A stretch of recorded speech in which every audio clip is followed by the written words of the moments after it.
Paramashivoham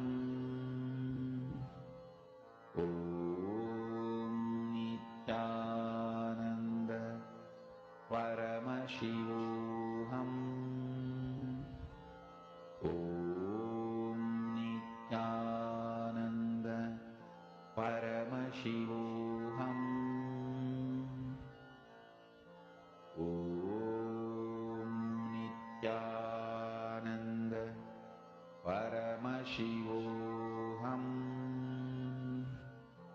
Om Nithyananda Paramashivoham. Mahamahavagyam, spiritual lullaby for samadhi, and Suprabhatam, wake up call, wake up song for Paramashiva. This Mahamahavagyam is spiritual lullaby for you to fall into samadhi. Suprabhatam, wake up song for Paramashiva to wake up in you. Just remember this one powerful cognition. This Mahamahavagyam puts me in samadhi. This is spiritual lullaby for samadhi. And Suprabhatam, wake up song for Paramashiva in me. For Paramashiva to manifest. With this one spiritual powerful cognition, chant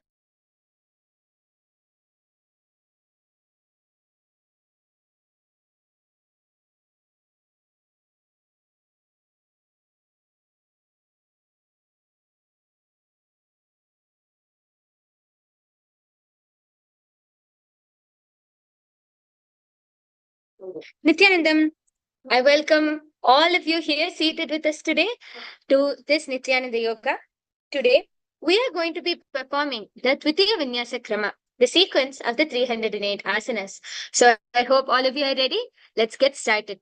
First, we are going to start by invoking Swamiji's presence by chanting the Sadguru Vandanam. I request all of you to sit with your head, neck and spine in a straight line. Hold your hands in the Atmanjali Mudra. Visualize Swamiji in your third eye.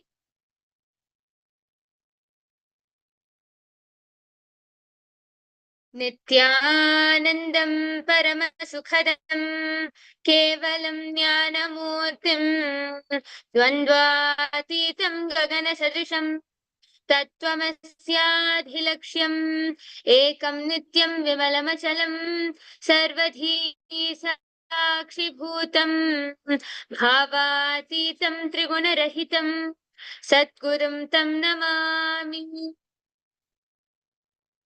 Now, we are going to chant the Shiva Mula mantra 11 times.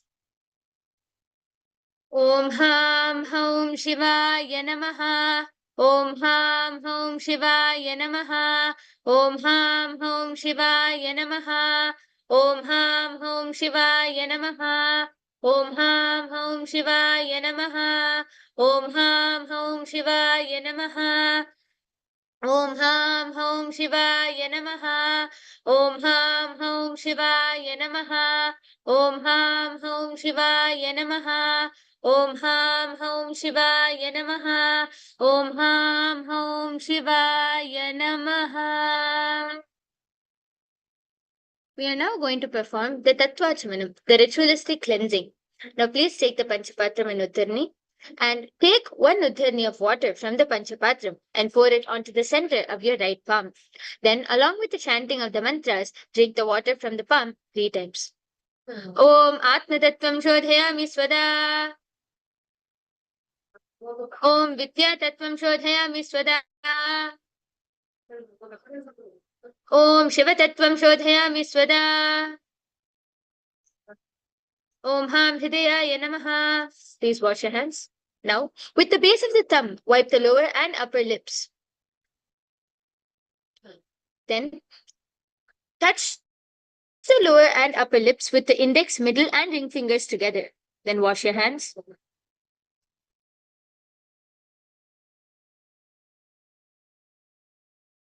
Then touch both the nostrils, right and then left, with the tip of the thumb and index finger joined together. Touch the eyes, right and then left, with the tip of the thumb and the ring finger joined together. Then touch your ears, right and then left, with the tip of the thumb and the ring finger joined together. Wash your hands. Then touch the navel center with the little finger and thumb joined together, and then your right and left chest. Wash your hands, and then with the tip of all the fingers, touch the crown of your head, both your shoulders, right and then left, and your heart center. Please wash your hands.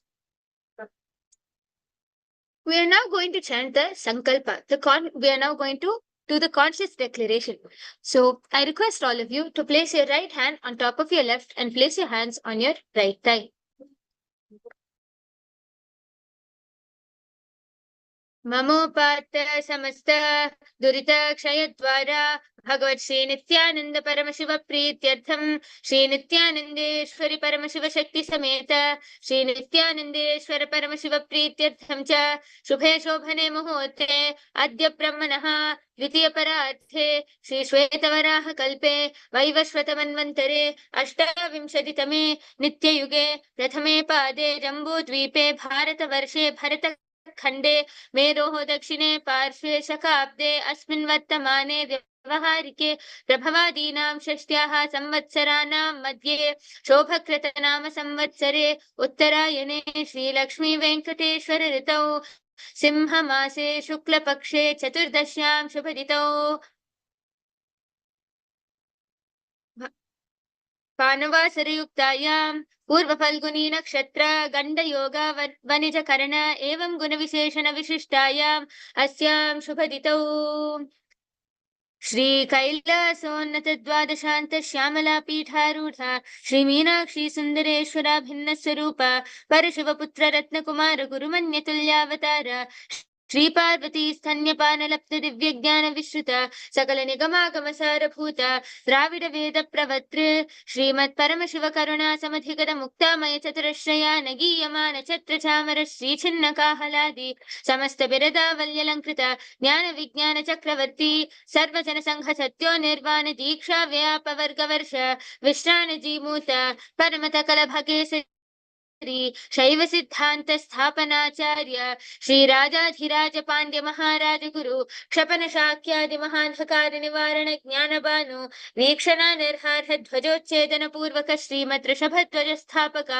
शैव समय कर्तृ सर्वज्ञ पीठारूढ़ श्री जगत गुरु श्री ज्ञान संबंध देशिक स्वामी वागीश सुंदर माणिक्य वाचक स्वामिनां अवतार भूत श्री ज्ञान संबंध स्वामी पुनरुद्धृत श्यामला पीठ सर्वज्ञ पीठ महा श्री ज्ञान संबंध देशिक स्वामी अवतार भूत श्री ज्ञान संबंध स्वामी पुनरुद्धृत श्यामला पीठ सर्वज्ञ पीठ तृणवद्युक्त ऋतुशततम गुरु महासन्निधान अरुणगी योगीश्वर परंपरागत अरुणाचल सर्वज्ञ पीठ गुरु महासन्निधान कैलास परंपरागत कांची कैलास सर्वज्ञ पीठ त्रयस्त्रिंशदुत्तर द्विशततम गुरु महासन्निधान नित्योत्सव नित्य मंगल नित्य कल्याण नित्य रतित कैलास परंपरागत आदिपीठ सर्वज्ञ पीठ जगत गुरु श्री कैलास पुनरुद्धारक श्री कैलास परमाचार्य श्रीमत् परमहंस परिव्राजकाचार्य वद्य सच्चिदानंद प्रणव स्वरूप श्रोत्रिय ब्रह्मनिष्ठ Shrimad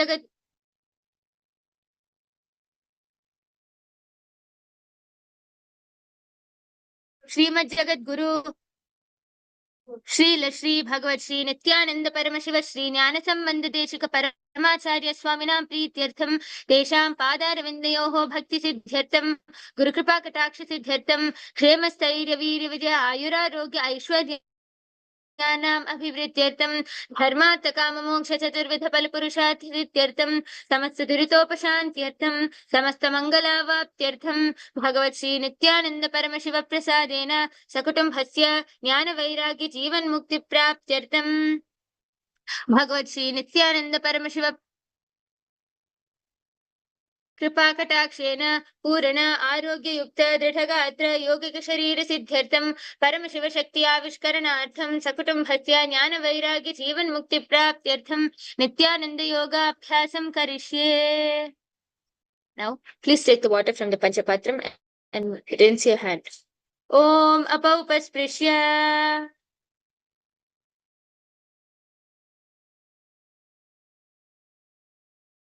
We are now going to enter into the yoga sequence, starting with the first 108 asanas. I request all of you to sit in a comfortable cross-legged position with your head, neck, and spine in a straight line. Bring the index and thumbs together and place them on top of the respective knees and engage all the three bandhas in the Mahamudra Bandha. Visualize Lord Shiva in your inner space in Sukhasana. Tat Sukhasanam ityuktam ashaktastat samacharet asanam vijitam yena jitam tena jagattrayam. Now, bring the legs into Padmasana. Bring your palms together and raise them above the head. Keep your elbows straight and engage all the three bandhas in the Mahamudra Bandha, visualizing yourself as Mount Kailash in Parvatasana. अथ वक्षे महादेव पर्वतासनमङ्गलम् यत्कृत्वा स्थिररूपी स्यात् षट्चक्रादिविलोपनम्. Now, bring the soles of the feet together in the front. Hold the left hand by the right and place the forehead on the ground behind the heels. Engage all the three bandhas in Mahamudra Bandha and gaze towards your nose, visualizing yourself as the Supreme Pontiff of Hinduism in Hali Pavasana. पूर्वविधियाहु मे जानो उभे पगतलि संपुटठानो पिष्टपचेदो करल्यावो दक्षिण करसो वाम गहावो. Now, keeping the soles of the feet together and forehead to the ground behind the heels, stretch your hand out and in front of the feet and cup the palms making a hollow. Engage all the three bandhas in the Mahamudra Bandha and gaze towards your nose. Visualize yourself as a snake in Nagi Pavasana. पूरभविधि पर्यागाने नीचो होई कहूनि फनास्यौ लगाई हाथ आगाने धरित लगावे पसारी दो हाथ की अंजुलि करे. Now, hold the big toes with your index and middle fingers. Stretch your legs straight out and upwards. Then cross them back into Padmasana. Lean forward and down onto your elbows. Engage all the three bandhas in the Mahamudra Bandha and visualize yourself as a bird in KAILASA. अथान्यदासनं वक्ष्ये येन सिद्धो भवेन्नरः अकस्मात् वायुसञ्चारं कोकिलाख्यासनेन च. Now, place one ankle on top of the opposite knee and hold the opposite elbows. Engage all the three bandhas in the Mahamudra Bandha and rotate your arms in a circle and gaze towards your nose, visualizing yourself as the Supreme Pontiff of Hinduism. Neti Asana. गोड़ा बावा पाद की आँख माहिली सोय दच चरण को वारिलो तापरि गुलप समोय वाम पाद को माहिलो बहरो गुलप जजाना तापरि गोड़ा दच की आम से बारली थाना. Now, raise yourself into Gajasana by pressing your hands onto the ground, lifting your hips up high, lower your head and then your chest, scooping the body forward and down again and again in a dynamic movement. Engage the Uddiyana Bandha and visualize yourself as an elephant. न्युब्जं पादाग्रे भूमौ कृत्वा लम्बी भूय मस्तकाग्रे हस्ततलौ निधाय नितम्बम् ऊर्ध्वमुन्नमय्य नाभिलक्ष्यं भूमौ नासिका मानीय हस्ततलपर्यन्तं नयेत् तं पुनः पुनः कुर्यात् गजासनं भवति. Now, in the same position, keeping your hands pressed to the ground, alternate your heels by pressing one foot to the ground while lifting the other heel up. Repeat in a dynamic movement, engage the Uddiyana Bandha and visualize yourself as a bear in Rikshasana. एकैकं पादमाकुञ्च्य गजासनं कुर्यात् रिक्षासनं भवति. Now, lift yourself up and stand tall on the tips of your big toes. Keep your head, neck and spine in a straight line and bring the middle, index and ring fingers to your heart center. Engage the Uddiyana Bandha and visualize the Supreme Pontiff of Hinduism in your third eye in Vaishyasana. केशेन पादयुगलं बद्ध्वा तिष्ठेत् अधोमुखः अथ वैश्यावक्षे यत्कृत्वा सत्यवान् भवेत्. We are now going to perform the first karana, that is the Urdhva Karana. Now sit in Aramandi position by standing with your heels touching, toes facing outwards at a 45-degree angle. Keep your knees bent and both your hands at your chest, elbows parallel to the ground. Twist one knee towards the center and then raise it up and back across the body to the original position. Simultaneously, as your leg raises, follow the movement with the respective hand, raising it up and across the body. Repeat on the other side.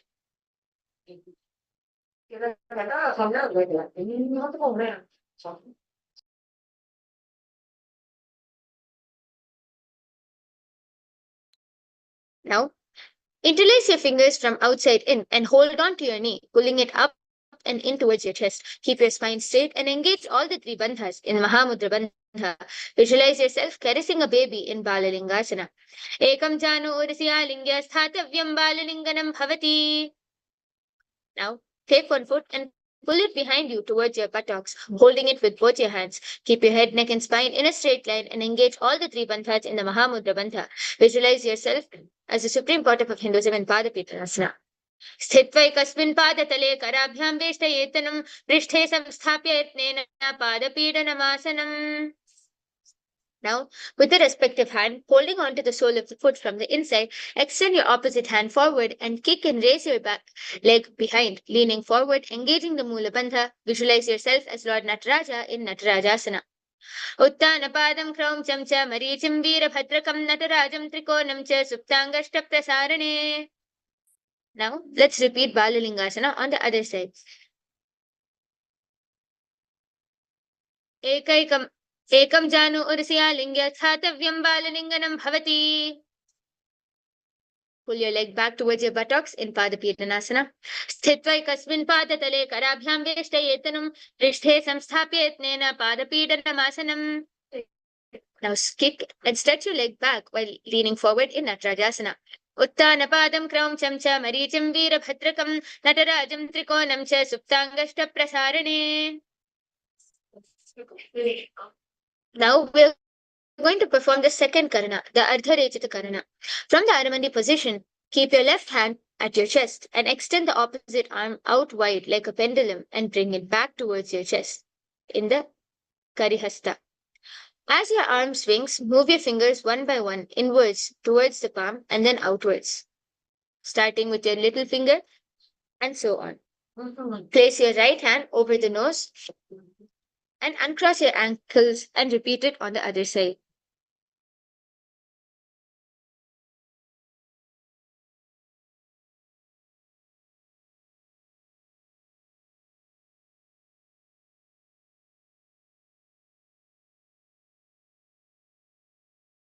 Now, let's move on to the skeleton dance. Visualize your whole body as skeleton, just pure skeleton, and start shaking your body intensely.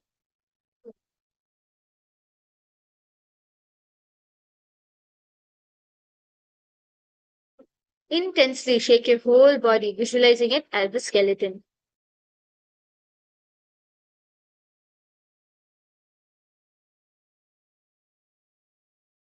Now, relax.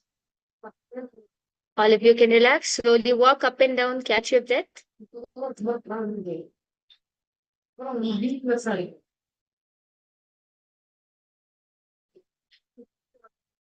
We are now moving on to the third karana, the Katichinna karana. From the Aramandi position, with your heels together, toes pointing outwards and your knees bent, bring your hands above your head with your arms crossed and palms facing backwards. Move the hips side to side simultaneously and uncross the arms wide above the head. Come back to the beginning position and repeat on the other side.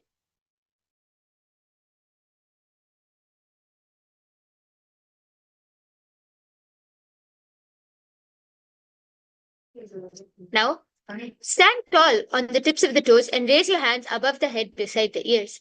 Engage all the three bandhas in the Mahamudra Bandha and visualize yourself as a palm tree in Tadasana. Mahamudra Bandha Konau Tadasana Vibhedakan Vinotanam Sada Kudya Tantarvatni Patipriya. Now, from the standing position, lean forward and down, bringing your hands flat on the ground. Engage all the three bandhas and bring your forehead towards your heels. Engage and bring your forehead towards your knees. Engaging the Mahamudra Bandha, visualize Swamiji in your third eye in Uttanasana. Mahamudra Bandha Konau Tadasana Vibhedakan Vinotanam Sada Kudya Tantarvatni Patipriya. Now, keep your hands flat on the ground, shoulder width apart, and step your feet back, keeping your toes on the ground. Tuck the chin in towards the chest in the Jalandhara Bandha and rotate the head from side to side, visualizing the Supreme Pontiff of Hinduism in your third eye. Tarakshvasana. Gajasanavastitva mastakam varam varam dakshina kukshim savya kukshim naye tarakshvasanam bhavati. Now, relax and lower your entire body down onto your stomach and keep your toes pointed backwards. Keep your hands next to your chest and raise the head up using the strength of the lower back. Open your mouth wide and inhale through the hollow of the throat. Engaging the mula bandha, visualize yourself as a cobra in Bhujangasana. Angushthanapi paryantam adho bhumau vininyaset karabhyan chadra dritva urdhashishaf panivahi. Now, from a tall plank position on your hands and feet, alternate bringing one knee in towards the chest, back and forth. Engage the mula bandha and visualize the Supreme Pontiff of Hinduism in your third eye in Shavasana.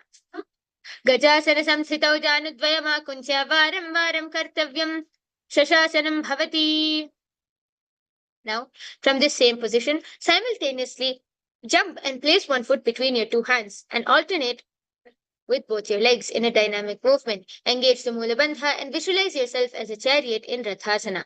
Gajasana samsthitau ekaikam padam puro margena bhramayitva kartavyam Rathasanam bhavati.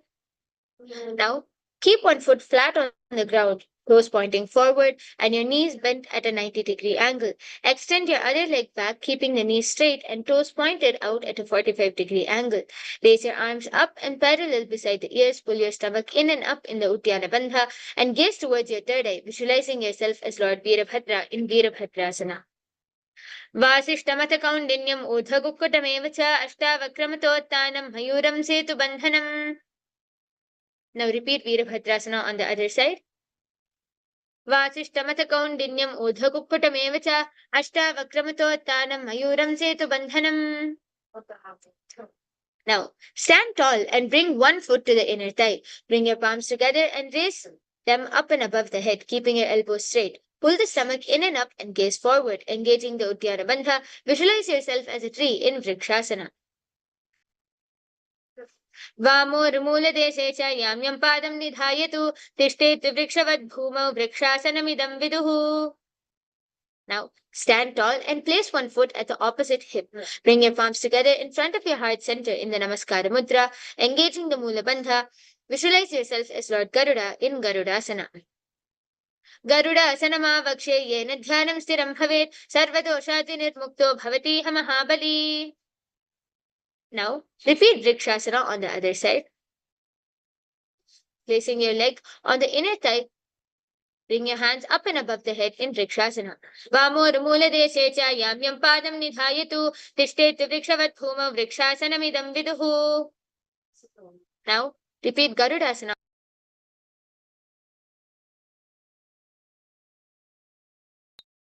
Garudasanamavakshe yena dhyanam stiram bhavet sarvadoshati nirmukto bhavati mahabali. Now, stand and step one leg far back. Keep your front toes pointing forwards and the back toes facing sideways. Keep your arms straight and bring the front arm down towards the ground beside your foot, while the other arm extends towards the sky. Engage the Mula Bandha and visualize yourself as a triangle in Trikonasana. Uttana padam kraum cham cha marichim veerabhadrakam natarajam trikonam cha suptangashta prasarane. Now repeat Trikonasana on the other side.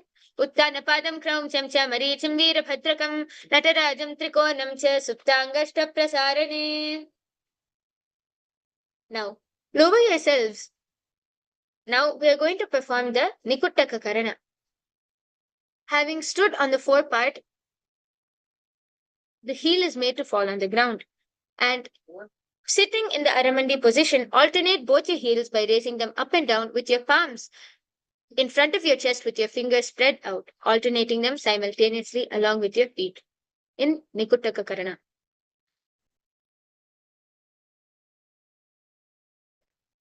Now, lower yourselves onto the tip of your toes, placing the perineum on the back of the heels.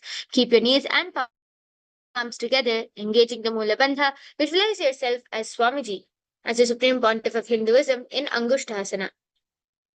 Kabandhasanamityāhuः गोरक्षासनमेव च अंगुष्ठमुष्टिकं ज्ञेयं ब्रह्मप्रासादितं तथा. Now, stretch one foot out in front of you, and with your heel down and toes up, keeping the fingers down on the ground by your sides. Engage the Mula Bandha and visualize the Supreme Pontiff of Hinduism in your third eye in Saurasana. Prasadyekam padatalam samsthapyatve padakam. Now, from the same position, lean forward and hold your big toe with your index and middle fingers. Keep the opposite hand on the back heel, engaging the Mula Bandha. Visualize the Supreme Pontiff of Hinduism in your third eye in Vidhanasana. Gulphastitau padamekam prasadya tatpadagram samsrishet tatkarena gulpham chanyam dhare tatkarena dhunam pitham chapyaset chobhayatra. Now, repeat Saurasana on the other side. Stretch your other leg out in front of you and keep your hands by your sides. Engaging the Mula Bandha, visualize the Supreme Pontiff of Hinduism in your third eye. Prasadyekam padatanam samsthapyatveka padakam. Now, clasp your big toe with your index and middle fingers in Vidhanasana. Gulbhastitau padamekam prasadya tatpadagram samsrishet tatkarena gulpham chanyam dhare tatkarena dhunam pitham chapyate chobhayatra. Now, keep your toes on the ground and place the perineum on top of the heels. Keep a gap between your legs and the back of the hands resting on your sides. Tilt your head down and gaze through the gap between the palms. Engage the Jalandhara Bandha and visualize the Supreme Pontiff of Hinduism in your third eye in Brahmajarankushasana. Dau bhanapani hoya vese edi dau guda nivese korapakathalyanki mahili ayasamahira shemili. Now, place your knees on the ground with your toes tucked in behind, sitting your perineum down on your heels. Rest your hands on top of the thighs, pull your stomach in and up in the Uddiyana Bandha and gaze towards your nose. Visualize yourself as Kapila Mahamuni in Kapilasana. Ubhe pagatali samatahrave tenako mahili kor mirave panapani ukad hoya vese edi do ujoni nivese. Now, in this same position, gaze towards your third eye, visualizing the Supreme Pontiff of Hinduism in Bhadra Gorakhasana. दो पगथली संपुट करे कोरवारली भूपरिदरे कोरवारली राखे ऐसे तापरि मूल द्वारे टिकिबेसे. Now, sit with your toes stuck and your perineum placed on top of the raised heels. With your knees off the ground, bring your thumbs and little fingers together, opening up the palms resembling a lotus flower. Raise your arms straight above your head and gaze through the hole between the palms. Engage the Uddiyana Bandha and visualize Lord Surya in your inner space in Suryasana. Edi do gudatariyane panapani bhetak punitane goda janghadar kare rahe ade pamasi vidgahe. Now, relax. Sit with your toes flat and your perineum on the heels. Keep your hands on top of your knees and lift the tongue up and against the roof of the mouth. Catch the nectar of immortality dripping from the Sahasrara Chakra with your frog tongue. Engage the Mula Bandha and visualize yourself as a frog in Mandukasana. Padatalau prishtha deshe angushte che samsrishet jani yugmam puraskritya sadhayen Mandukasanam. Now, raise your hands up and above your head, touching the opposite shoulders. Pull your stomach in and up in the Uddiyana Bandha. Visualize yourself as a frog in Uttana Mandukasana. Mandukasana madhyastam kurparabhyam dritam chiraha etadve kavaduttanam etaduttana mandukam. Now, cross your ankles behind and sit on your feet.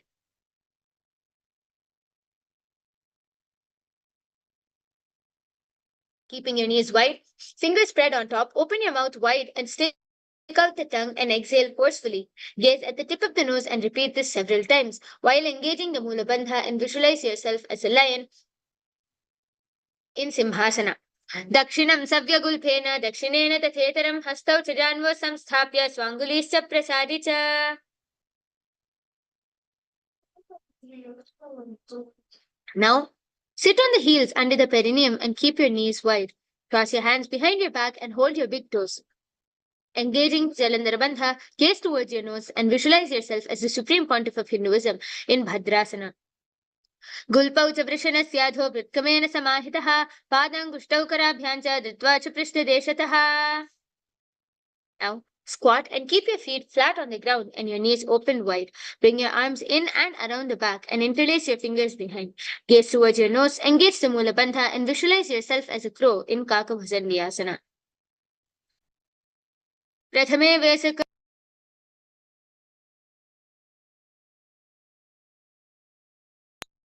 प्रथमे वेसकौकरठाने दो हाथ पगामे चे आने तिनको मोड़ी नलियां पर लियावे पिष्ट पछे काकसी करावे. Now, place your palms on the floor, shoulder width apart. Bring your knees on the back of the arms towards the armpits. Lean your chin forward and down and gaze ahead, engaging the Mula Bandha. Visualize the Supreme Pontiff of Hinduism in your third eye in Kani Pavasana. Asana Kauguna Ashi Dishita Hoi, To Achi Hoi. Now, place your hands on the ground, shoulder width apart. Bring the top of the head on the ground, forming a triangle between your hands and the head. Bring your knees onto the elbows, hips over the shoulder, and straighten your legs up. Gaze towards the nose, engage the Mula Bandha, and visualize the Supreme Pontiff of Hinduism in your third eye in Kapali Asana. शेष धरती टेकी पगदो मिलवा ऊंचा कुकरे पगतली आकाश दिशन मुशराशे दो हाथ की हथेली दो पाशत्या धरती टेको दृष्टि नासा अग्र. Now, squat on the toes with your legs together. Twist your body and place both the hands onto one side. Align your elbows with your knee and your hip. Lean onto the arms and balance, extending the legs to the side and gazing towards the third eye. Engage the Mula Bandha and visualize yourself as a peacock in Parshva Mayurasana. Mayuram Dandavat Kuryan, Mayuram Dandanamakam Kuryan, Mayuram Parshvabhya, Mayura Parshvanamakam. Now repeat Parshva Mayurasana on the other side. Mayuram Dandavat Kuryan, Mayuram Dandanamakam Kuryan, Mayuram Parshvabhya, Mayura Parshvanamakam. Now, place both your hands on the ground, a shoulder width apart. Stretch the legs back straight into Tarakshvasana. Step one foot outside of the respective shoulder, bringing the foot between the hands. Gaze towards your third eye, engage the Mula Bandha, and visualize yourself as Lord Kala Bhairava in Bhairaganathasana. Asana Kauguna Piti Jai. Now repeat Bhairaganathasana on the other side. Asana Kaugana Piti Jai. Now, bringing your leg back out straight, rest your forearms onto the ground and raise your hips up. Walk your feet forward, lift your chest, head up, gaze towards your third eye, engage the Mula Bandha and visualize Swamiji in your third eye in Ummukha Pitasana. Khonyastau Janani Hastau Chatushpadam Avanmukham Uttapitangri Ugalam Katistalam Abhiruka. Now, from this position, move yourself onto the side, onto one hand, and raise the opposite hand. Keep balancing the hand directly.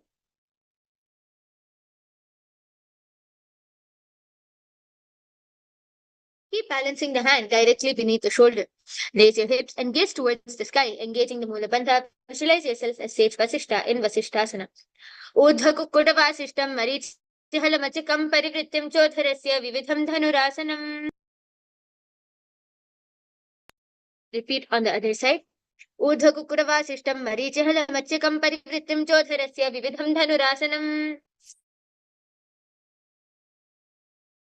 Now, sit with your legs stretched in front of you, toes pointing up. Bring your hands under your buttocks with your palms facing up. Keep your spine straight, elbows to the body. Tuck your chin into your chest in the Jalandhara Bandha and gaze towards your nose, visualizing yourself as Lord Hanuman in Anjaneyasana. दो करके उभे हथेली कोरवारी में ले भेली सो आगाने भूपरिदासे महाने अंगुली विनिराशे. Now, with your index and middle fingers, lean forward and grasp your big toes. Bring your forehead to your knees, engaging all three bandhas in the Mahamudra Bandha. Visualize the Supreme Pontiff of Hinduism in your third eye in Paschimottasana. Jano parilalatam tu paschimam tanam uchite yena kena prakarena sukham daryam cha jayate. Now, sit with your legs straight and apart. Clasp your hands behind your head and lean your chest forward and down, bringing your head to your knees. Engage all the three bandhas in the Mahamudra Bandha and visualize Kali in your inner space in Ugrasana. Swapanibhyam dridam dritva janu parishironyaset asano gramidam proktam bhavedanila deepanam. Now, sit with your legs extended in front of you. Bring one heel to your groin with your knee raised. Reach your arm in and around the raised knee and clasp your hands behind your back. Bring the chest to the thigh with your head to your knees. Engage the mula bandha and visualize yourself as sage Marichi in Marichi asana. उत्तानपादं क्रौञ्चं च मरीचिं वीरभद्रकं नटराजं त्रिकोणं च सुप्ताङ्गष्टप्रसारणे. Now, bring the knee to the ground with your heel to the perineum. Reach and hold the foot, keeping the legs straight. Bring the chest forward and down. Engage all three bandhas and gaze towards your nose. Visualizing Swamiji in your third eye in Mahamudrasana. Mahamudram pravakshyami tantresmin mama vallabhe yam prapya siddha siddhim cha kapiladya puragataha.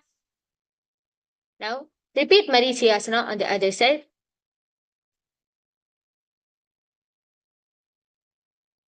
उत्तानपादं क्रौञ्चं च मरीचिं वीरभद्रकं नटराजं त्रिकोणं च सुप्ताङ्गष्टप्रसारणे. Now repeat Mahamudrasana on the other side. महामुद्रां प्रवक्ष्यामि तन्त्रेऽस्मिन् मम वल्लभे यं प्राप्य सिद्धा सिद्धिं च कपिलाद्या पुरागताः. Now, sit and bring the soles of the feet together with your heels close to the perineum. Keep your knees wide and hold your feet firmly. Maintain a straight spine and gaze towards your nose. Engage the Mula Bandha and visualize the Supreme Pontiff of Hinduism in your third eye in Bhadrasana 2. गुल्पौ तु वृषणस्याधः सीवन्याः पार्श्वयोः क्षिपेत् पादपार्श्वे तु पाणिभ्यां दृढं बद्ध्वासनिश्चलम्. Now, from Bhadrasana, extend your feet away from your body. Keep your toes together, heels apart, with your knees open. Place your hands on the respective knees and tuck your chin into your chest in Jalandhara Bandha. Gaze towards your nose. Visualize the Supreme Pontiff of Hinduism in your third eye in Gauli Pavasana. पूर्वचर पटचोक कख्यो सोई वाही विधियों की जी सोई या में AD भिन्न जुराशे अंगुला आठ अंतरो राशे.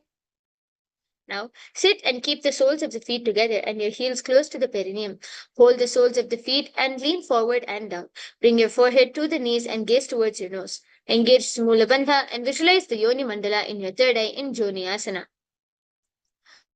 Do pagathali samput kare edmed keding dhare ardhahatako antarashe lilat pagatalya muparidashe.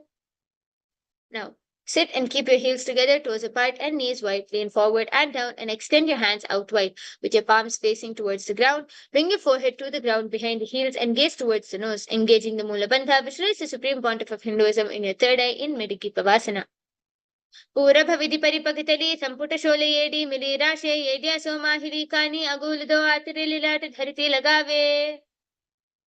Now, in this same position, bring your arms below the shins and extend it out, keeping your palms facing upwards.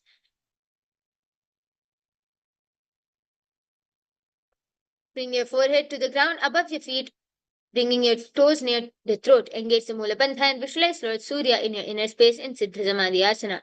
Do pagathali samput kare sole med agame dhare angula atantaro rashe edi koe se vidashe. Now, sit and keep the heels together, toes apart. Hold the feet and open them up like a book, bringing the soles towards the sky, keeping the back of the hands on the ground. Keep your elbows onto the thighs and towards the knees and gaze through the nose.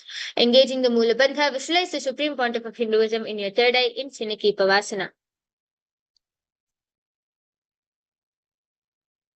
Do paga ki edi dhariti magiva med lagave pagathali mahili kora angata ki sadi sudi jode. Now, sit and bring the soles of the feet together, heels at the perineum with your knees to the ground. Place your hands on your knees and gently press them down, pulling the stomach in and up in Uddiyana Bandha. Gaze towards your third eye, visualizing the Supreme Pontiff of Hinduism in Charapada Chokasana. Do pagathili samputadhare agane karjari pasare goda bhusav lagata rashe hath do goda paridashe. Now, sit and bring the soles of the feet facing together with your knees wide apart. Lift your heels up and bring the toes down onto the ground.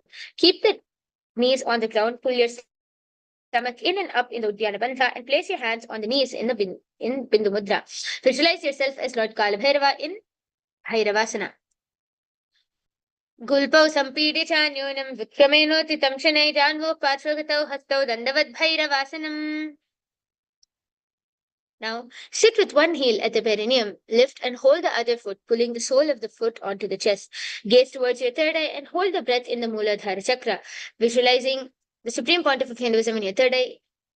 Engage the Mula Bandha in Samanasana.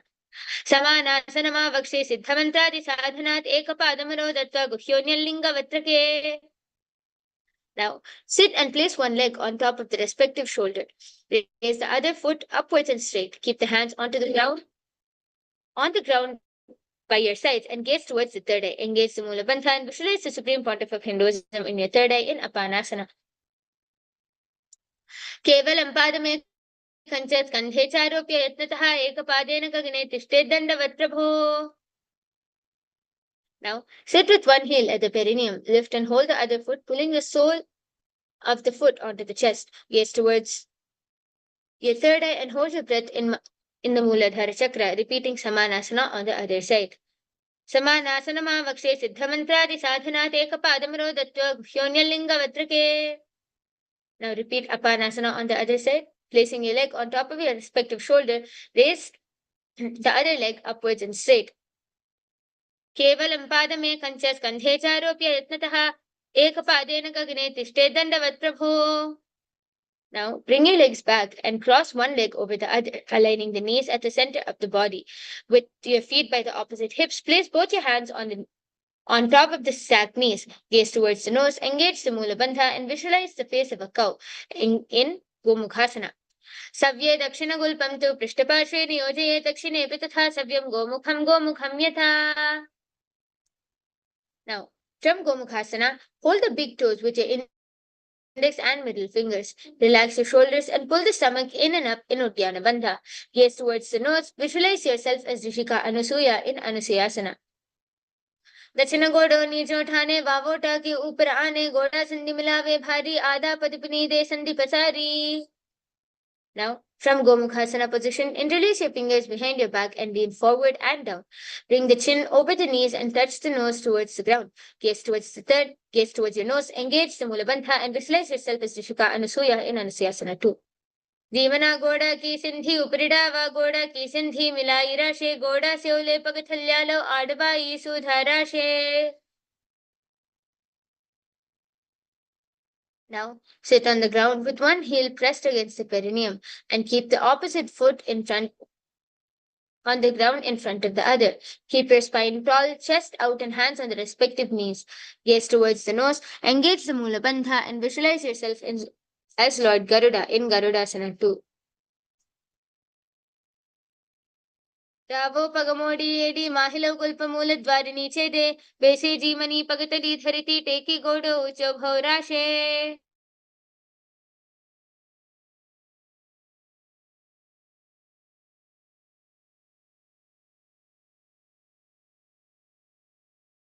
Now, sit and place the perineum on top of one heel with the top of the foot flat on the ground. Place the opposite foot on the ground in front of the other foot. Interlace your fingers behind your neck. Twist outside of the raised knee and gaze towards the third eye. Engage the Mula Bandha. Visualize yourself as Sage Narada in Naradasana. पिष्टिवाम पगथली केरी भूपरिटा ही लगा वे फेरी गोड़ा सदो पनो हे जोई दचिपाशति राशि सोई. Now,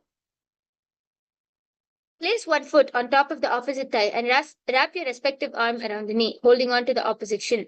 Extend the opposite hand straight and hold on to the respective toe with the index and middle fingers. Gaze towards your nose, engage the Mula Bandha, visualize Matsya, the fish avatar of Vishnu, in Matsyapithakasana. वामेन वामाङ्गुष्टन्तु गृहीतं मत्स्यपीठकं योनि वामेन सम्पीड्य मेढ्रादुपरि दक्षिणम्. Now, repeat Gomukhasana.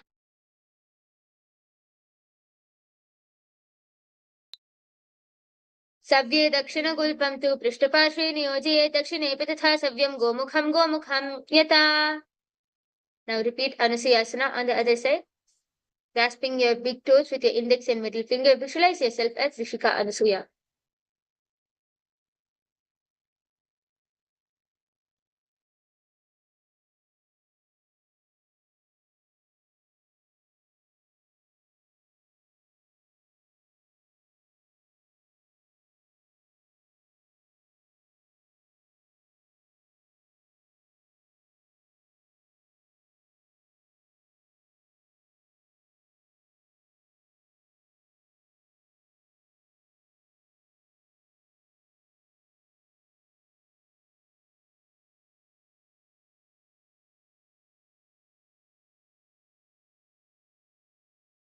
दक्षिण गोडो नीचोटाने वावोटा के ऊपर आने गोड़ा संधि मिलावे भारी आधा पदपनी दे संधि भसारी.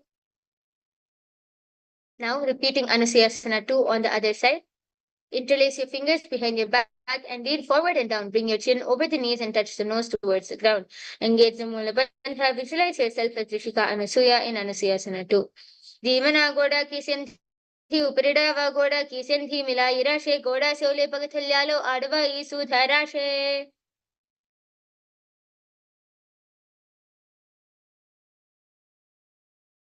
Now sit on the ground with one heel pressed against the perineum with your other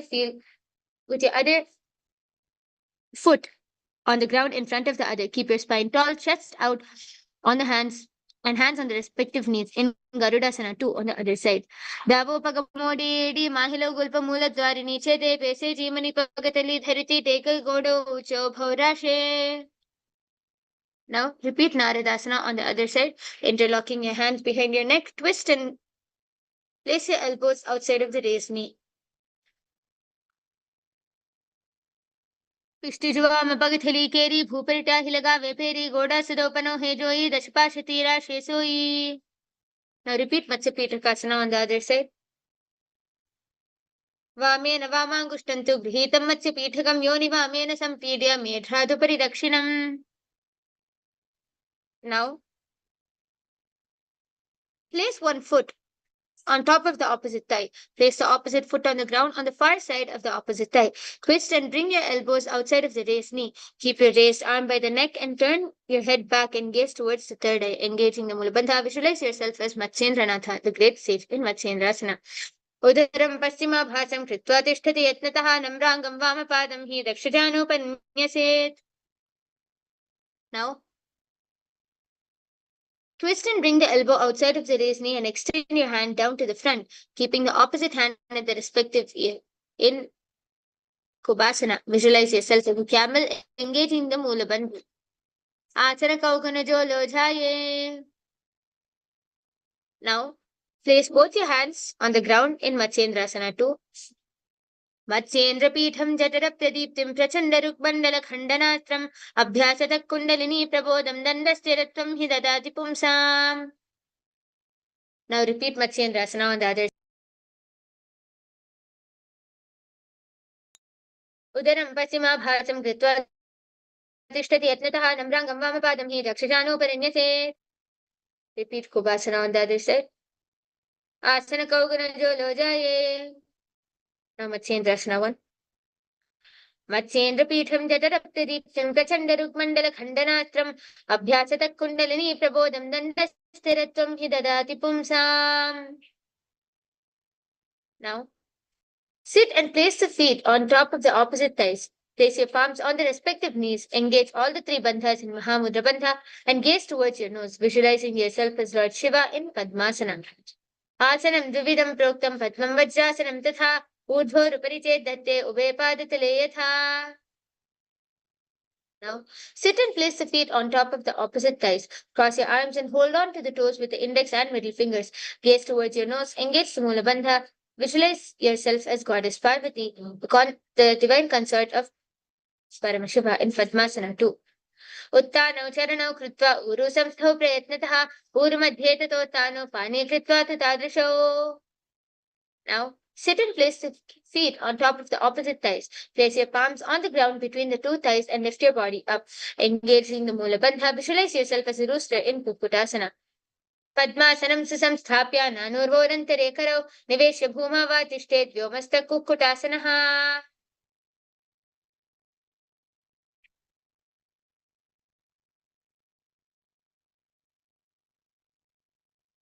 Now relax back down. Now rise from Padmasana. Rise up onto the knees and place your palms on the ground, fingers pointing towards the perineum.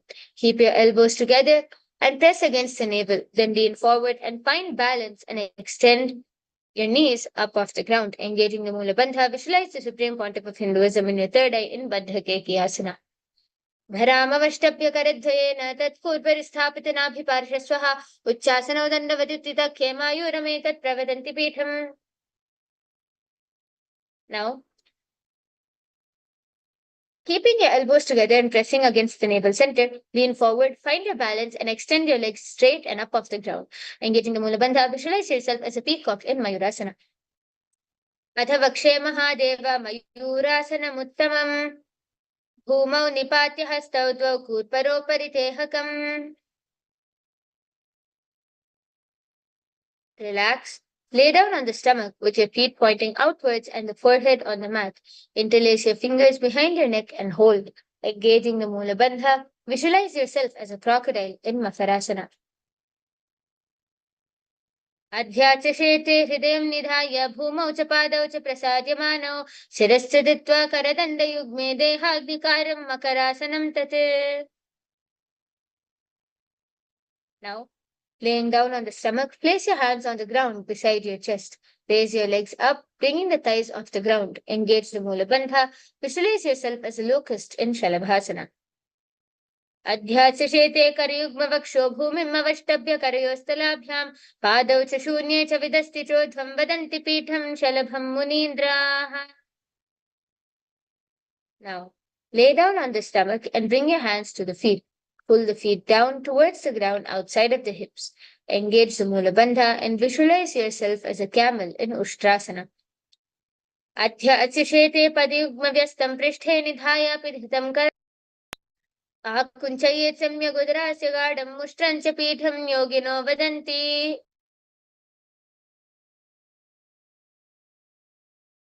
Now, laying down on the stomach, bring your hands towards your feet, kick your legs back and up, and simultaneously pull the feet towards the sky. Lift your chest off the ground and raise your head up, gazing towards the third eye. Engage the Mula Bandha and visualize yourself as Lord Shiva's bow in Dhanurasana. प्रसार्य पादौ भुविनन्दरूपौ करौ च पृष्ठे धृतपादयुग्मं कृत्वा धनुस्तुल्य विवर्तिताङ्गं निगत्य योगी धनुरासनं तत्. Now, sit on both your knees with your head, neck, and spine in a straight line. Place your palms down and on top of the thighs and gaze towards your third eye. Engaging the Mula Bandha, visualize yourself as the Supreme Pontiff of Hinduism in Bhagasana. उलटा मोड़ी पावदो वैसे बहरो जुगति करे एक वैसे पावन महिला गुलपज होवु कुला पाकतीला वैसोवु. Now, from your knees, place your forearms on the ground, fingers interlocked, elbows shoulder width apart. Place the top of the head on the ground, holding back of the head with your hands. Walk your toes forward until your hips align with your shoulders. Lifting your feet up, keep your knees bent together against the chest and touching the chin. Gaze towards your nose, engaging the Mula Bandha, and visualize the Supreme Pontiff of Hinduism in your third eye in Gohyasana. दो हाथ की कहो निरोई पुनिह कला दी जाने दोई पिष्टी अंगुरिया की पुनि जानो ऐसा भले भू उपरठानो. Now, from your knees, place your forearms onto the ground, fingers interlocked with your elbows shoulder width apart. Place the top of the head on the ground, holding back of the head with your hands.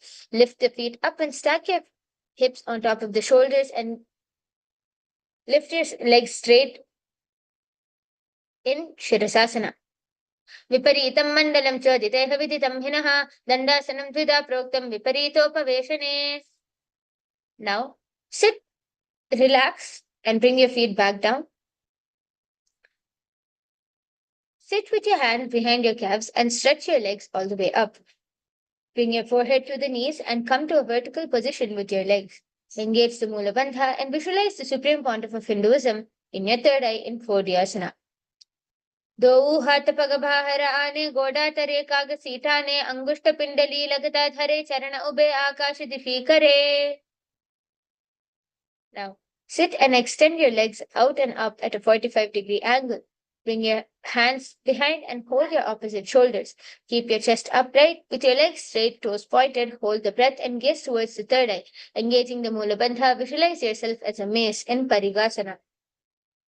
उत्तानं शयनं कृत्वा पादौ मिलित्वा प्रसार्य नितम्बं भूमौ स्पृष्ट्या हस्ताभ्यां कन्दरा बद्ध्वा कुम्भकं कृत्वा तिष्ठेत् परिघासनं भवति.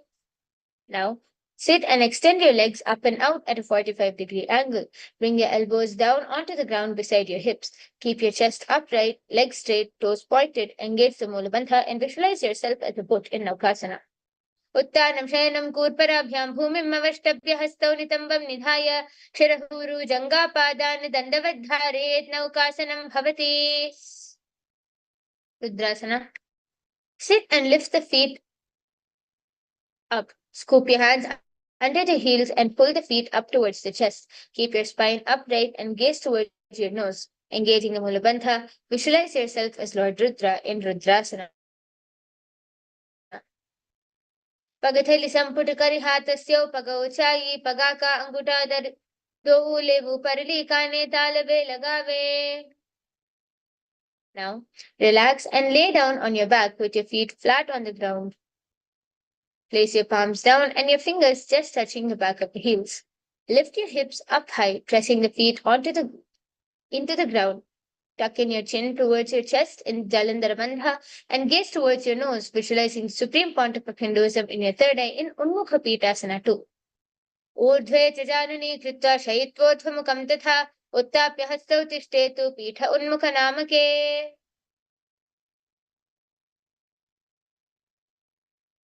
Now, relax and lay down on your back completely with your palms facing upwards. Completely unclench from any micro movements of the body and the mind. Let your body remain dead. Visualize that your body is dead and that the Supreme Pontiff of Hinduism is liberating you in Shavasana. Atha Shavasanam Uttanam Shavavadbhumau Shayanam Tu Shavasanam Shavasanam Shantiharam Chitta Vishranti Karakam. Paramashivoham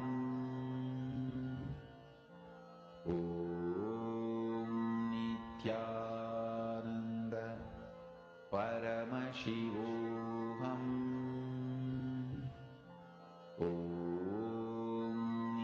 Nithyananda Paramashivoham Nithyananda Paramashivoham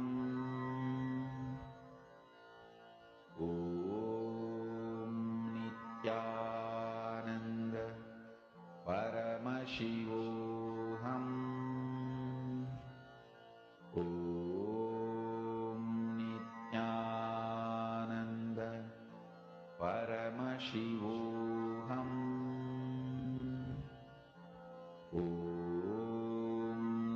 Nithyananda Paramashivoham. Now, slowly start wiggling your fingers, your toes. Start moving your arms and legs.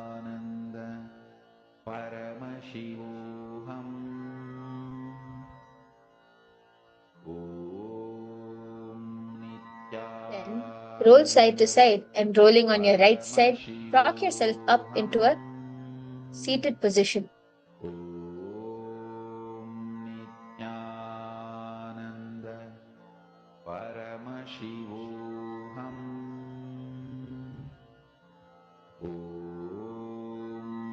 Nithyananda Paramashivoham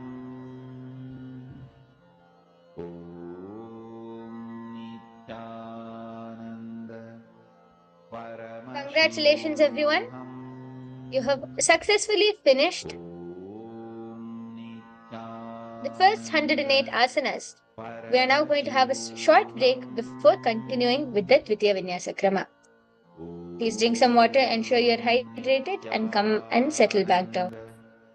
Paramashivoham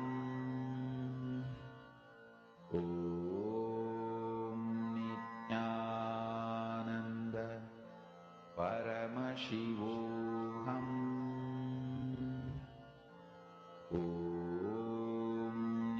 Nithyananda Paramashivoham